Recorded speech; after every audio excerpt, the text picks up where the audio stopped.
केंद्र सरकार का निर्देश आया है कि इस बार कुर्बानी न घर में होगी और न बाहर होगी। बाहर नहीं होगी क्योंकि मान लीजिए हिंदू के एरिया में अगर मुसलमान रहता है और ओपन प्लेस पे बकरे को कुर्बानी करेगा, हो सकता है झगड़े हो सकते हैं। लेकिन घर में भी नहीं होगी, यह बात तो मुझे कुछ समझ में नहीं आया कि घर में क्यों नहीं होगी।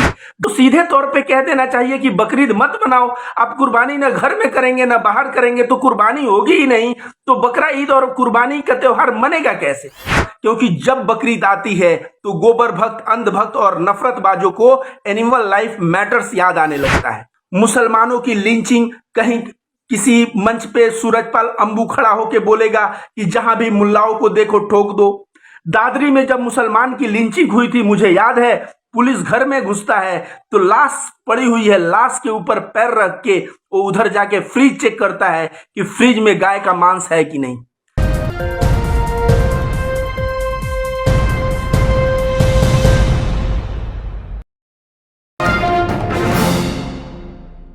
बकरा ईद का त्योहार सामने है। पहले मेरा पोस्ट देखिए जो मैं 19 मार्च होली के दिन किया था, और ये फेसबुक पे मेरा पोस्ट था। इसमें मैंने लिखा है कि बकरे आज भी कम नहीं कट रहे और बकरे कल भी कटते हैं। तो आप जो है, त्योहार का दिन है, खाओ और खिलाओ, लेकिन जब दूसरे का त्योहार आए तो विधवा विलाप और रोना धोना शुरू मत कर देना। मैं इशारा किया था बकरीद के तरफ, क्योंकि जब बकरीद आती है तो गोबर भक्त, अंधभक्त और नफरतबाजों को एनिमल लाइफ मैटर्स याद आने लगता है। और जब होली आती है तो ये दबा के खाते हैं। मैं बता दूं कि हिंदुओं का कोई एक बड़ा त्योहार आ जाए, या सावन आ जाए, या नवरात्रि आ जाए, जिसमें मांस मछली नहीं खाया जाता, तो हिंदू मुसलमान के भी दुकान बंद हो जाते हैं। वे लोग पूछने पे कहते हैं कि हमारे 90% कस्टमर हिंदू हैं, जब वे लोग खाना बंद कर दिए हैं तो जो है अब इसे बेच के मैं क्या करूंगा, वे लोग दुकान बंद कर देते हैं। आइए बात करते हैं बकरा ईद पे। बकरा ईद पे अंधभक्त और गोबर भक्तों का रोना धोना और विधवा विलाप तो अभी बाकी है। केंद्र सरकार का क्या निर्देश आया है, जरा हम इसे जानते हैं। केंद्र सरकार का निर्देश आया है कि इस बार कुर्बानी न घर में होगी और न बाहर होगी। बाहर नहीं होगी क्योंकि मान लीजिए हिंदू के एरिया में अगर मुसलमान रहता है और ओपन प्लेस पे बकरे को कुर्बानी करेगा, हो सकता है झगड़े हो सकते हैं। लेकिन घर में भी नहीं होगी, यह बात तो मुझे कुछ समझ में नहीं आया कि घर में क्यों नहीं होगी। घर में आप कल को बोलेंगे खाना भी नहीं बनाओ, खाना बनाने के लिए सरकार से दिखा के खाना बनाओ, एक क्या बात हुई? भोजन प्रिपेयर करना किसी को हक है। और होली के दिन मैं देखा हूं कि मुर्गे को लाके हिंदू अपने घर में उसको काटते हैं और उसको बनाते हैं। तो उस वक्त क्यों नहीं कोई इस तरह की पाबंदी आई? लेकिन आज जो है मुसलमानों का त्योहार बकरीद आ रहा है, तो केंद्र सरकार के द्वारा ऐसी जो है इस पे बैन है कि आप घर में और बाहर कुर्बानी नहीं कर सकते। अब करेंगे कहां? आप जाके बूचड़ खाने में कर सकते हैं। और उत्तर प्रदेश में तो देखा जाए बूचड़ खाने कितने, आप सभी को पता है, बूचड़ खाने ऑलरेडी बहुत सारे बंद हो चुके हैं। तो उद्देश्य क्या है सरकार का? सरकार का उद्देश्य समझिए, सरकार का सिर्फ एक उद्देश्य है कि इस देश में मेजोरिटी लोगों के वोट को पाने के लिए, उनके अपीजमेंट के लिए माइनॉरिटी जो मुसलमान है, मुसलमानों के ऊपर हमेशा जो है जुल्म ढाए जाएंगे, हमेशा उनको सताया जाएगा। आप बताइए, हमारा जो होली का त्योहार है, अगर उसमें कोई कहे कि आपको रंग और अबीर नहीं लगाना है और आपको होली मनाना है, तो हम बिना रंग और अबीर की होली कैसे मनाएंगे? तो सीधे तौर पे कह देना चाहिए कि बकरीद मत बनाओ, आप कुर्बानी न घर में करेंगे न बाहर करेंगे तो कुर्बानी होगी ही नहीं। तो बकरा ईद और कुर्बानी का त्योहार मनेगा कैसे? आप दिवाली के दिन कह दीजिए कि आपको दीप नहीं जलाना है, और दीप नहीं जलाना है कह दीजिए, तो जब और दिवाली मनाइए, एक कैसी बातें हो गई? ये बात जो है मुझे बहुत समझ में आता है। देखिए, पहले हुआ नमाज कि नमाज नहीं पढ़ने देंगे खुले में। अब खुले में नमाज के बाद जब मुसलमान मस्जिद में नमाज पढ़ते थे तो आए दिन किसी न किसी मस्जिद को शहीद करना, या किसी मस्जिद में शिवलिंग बता देना कि इसमें शिवलिंग है।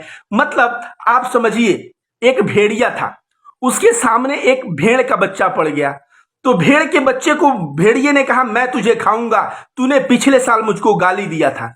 तो भेड़ ने कहा कि नहीं, मेरा जन्म ही 6 महीने पहले हुआ, पिछले साल मैं था ही नहीं, तो मैं गाली कैसे दिया था? तो ये कहा कि तू गाली नहीं दिया था तो तेरा बाप दिया था, तेरा बाप नहीं तो तेरा दादा दिया था, मैं तुझे खाऊंगा तो खाऊंगा। बात अब यह है, आप मुसलमान हो तो सताए जाओगे, परेशान किए जाओगे, आपके ऊपर 10 नियम 10 कानून थोपा जाएगा, और यह सिर्फ इसलिए कि आपकी मानसिक प्रताड़ना हो। और आप जब मानसिक रूप से प्रताड़ित रहोगे, आप जो है डेमोरलाइज रहोगे, तो कहीं ना कहीं गोबर भक्त नफरतबाजों को हवा मिलेगी, और इससे जो है मेजोरिटी वोट को पोलराइज करने में भारतीय जनता पार्टी के लिए बहुत आसानी हो जाती है। दोस्तों जरा गौर करिए क्या क्या नहीं हुआ 2014 के बाद। जहां तक बात है मुसलमान औरतों की बात, तो आप सभी जानते हैं हिजाब मामले में क्या हुआ। हिजाब के लिए जो है पहले तो एक एमएलए ने पहले शुरू किया भारतीय जनता पार्टी का कि जो है लड़कियों को हिजाब पहन के स्कूल में अलाउ नहीं किया जाए।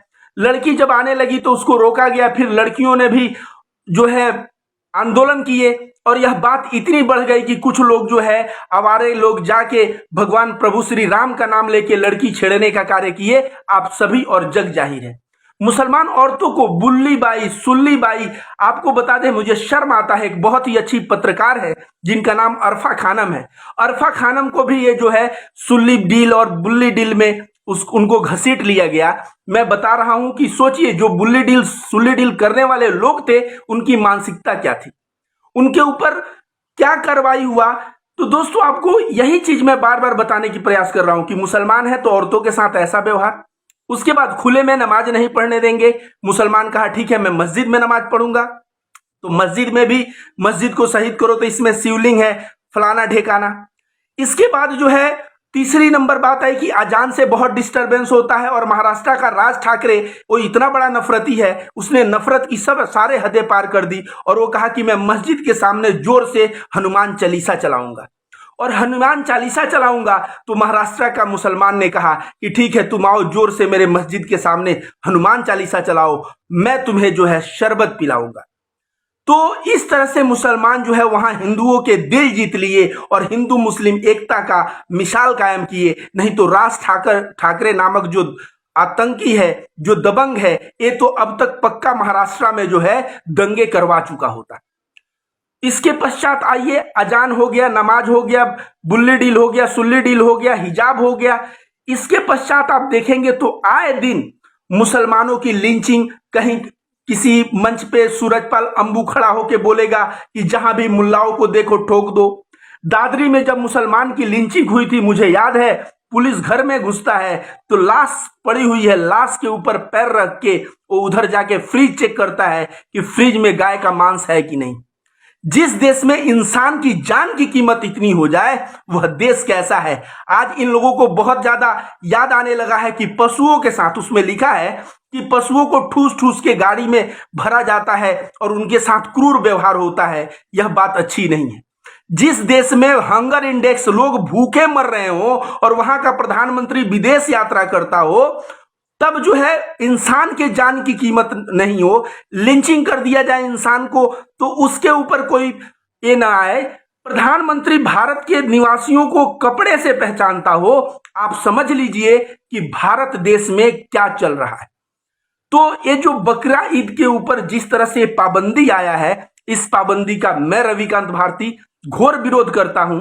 और मैं कहूंगा अंधभक्तों को कि अगर ऐसा थोड़ी है कि मुसलमानों को तुम नहीं मनाने दोगे, तुम भी बोलो मैं आज से शाकाहारी, मैं नहीं खाऊंगा नॉनवेज, मैं नहीं मनाऊंगा कुर्बानी, मैं नहीं जो है होली में मांस खाऊंगा। तुम तो कुर्बानी के दिन का वेट करते हो, कोई मुसलमान फ्रेंड इनवाइट करे तो जाके उसके यहाँ, और वो भी पूछते हो कि कट रहा है तो बुलाना।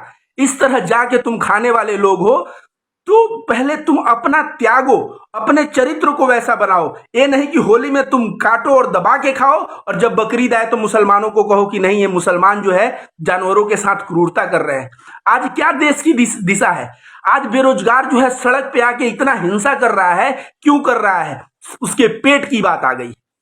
भले ही मैं अहिंसा का पुजारी हूं, मैं कहता हूं ऐसा हिंसा गलत है, लेकिन देश में रोजगार कैसे बढ़े, भूखमरी से लोग कैसे न मरे, एक्सीडेंट में लोग कैसे न मरे, भारत में आर्थिक नीति कैसी हो कि सभी लोग अमीर, खुशहाल और समृद्ध रहे, भारत में शिक्षा नीति कैसे हो कि सभी लोग शिक्षित रहे।